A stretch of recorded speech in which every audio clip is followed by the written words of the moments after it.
Hello guys, welcome to my channel. Today I'll be showing you this 1970s Crompton High Breeze. This is my third vintage collection.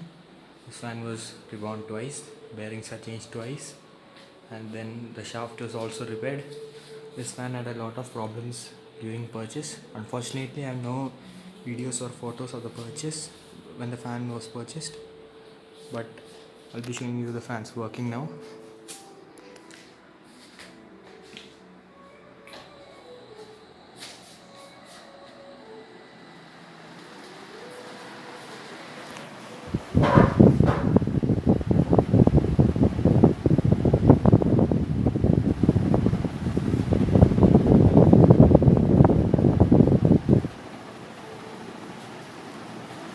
The breeze is quite good.